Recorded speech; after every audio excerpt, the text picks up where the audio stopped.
जब दुनिया का अंत होगा, सभी आत्माएं अपने कर्मों के लिए न्याय प्राप्त करेगी। अग्नि और पिघले हुए धातु के माध्यम से पूरी सृष्टि शुद्ध की जाएगी। अच्छा जीवन जीने वालों को स्वर्ग में स्थान मिलेगा। शीतो धर्म, जो जापानी धर्म है, वो ये कहते हैं कि शीतो धर्म में ब्रह्मांड के चक्र के अंत का कोई स्पष्ट विवरण नहीं है, लेकिन यह कहा गया है कि जब मानवता प्रकृति के साथ असंतुलन में आती है तो प्राकृतिक आपदाएं विनाश का कारण बनती है। आगे है ताओ धर्म। तो ताओ धर्म में विनाश को प्राकृतिक संतुलन का टूटना माना गया है। जब ताओ मतलब प्राकृतिक संतुलन बिगड़ता है तो ब्रह्मांडीय विनाश होता है। अधिकांश धर्मों में यह विचार है कि जब मानवता अधर्म, पाप या असंतुलन में जाता है या असंतुलन में जाती है तो विनाश होता है, और विनाश के बाद पुनः सर्जन का उल्लेख लगभग हर धर्म में बताया गया है। अच्छा, अंतर क्या है यहाँ पे? तो हिंदू धर्म कहता है विनाश के बाद पुनः सर्जन को चक्र के रूप में देखा गया है। इस्लाम और ईसाई धर्म में इसे अंतिम डे ऑफ जजमेंट और स्थायी न्याय के रूप में प्रस्तुत किया गया है। बौद्ध धर्म में इसे ब्रह्मांडीय परिवर्तन के रूप में देखा गया है।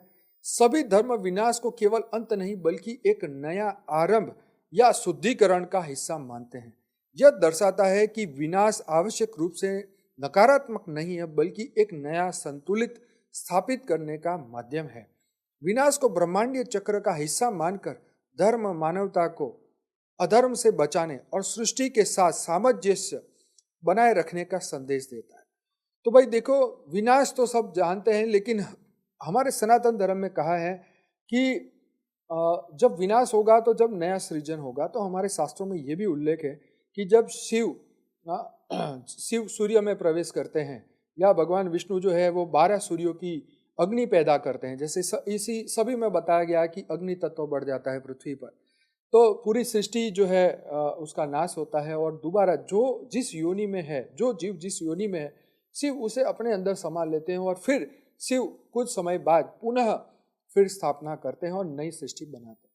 तो आपने देखा कि हर धर्म के अंदर पुनः सृजन मतलब नई दुनिया बनाने के बारे में कहा है। तो खैर, विनाश ये पार्ट ऑफ ये ड्रामा है।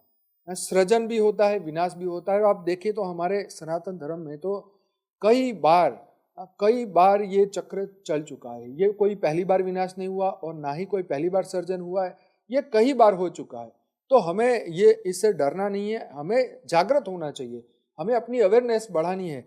ये धरती का ड्रामा है, ये धरती लोक पे ये होता ही रहता है। ये मृत्यु लोक है, बापूजी बोलते हैं ना। तो अमर लोक कहाँ है? तो अमर लोक के बारे में जानना चाहिए। तो अमर लोक कैसा होता है, क्या होता है, तो आपको पूरा ब्रह्मांड का आदि मध्य और अंत समझना पड़ेगा। तो जरूर से हमारी चैनल को सब्सक्राइब करिए और बापूजी के इस बेहद के ज्ञान को सुनिए। फॉर द बिगिनर्स करके हमारा एक प्लेलिस्ट है, उसको देखेंगे तो आपको बहुत कुछ नया समझने को मिलेगा। वैसे मैं डेली रात को 10 से 11 इसी चैनल पे लाइव मेडिटेशन कराता हूँ और 1200 से अधिक वीडियोस आ चुके हैं और हमने इस विषय पे तो बहुत बात की है। तो जरूर से हमारे साथ बने रहिए और मॉर्निंग में जुड़ना चाहते हैं तो सुबह 5:30 से 6:30 बजे साक्षी के साथ जुड़िए परम शांति मोटिवेशन एंड मेडिटेशन के चैनल पे। तो अगर वीडियो अच्छा लगा है तो जरूर से लाइक करिए, शेयर करिए, कमेंट करिए और दुनिया तक इसे जरूर से पहुंचाइए। आप सभी दिव्य आत्माओं का दिल से धन्यवाद। कोटि कोटि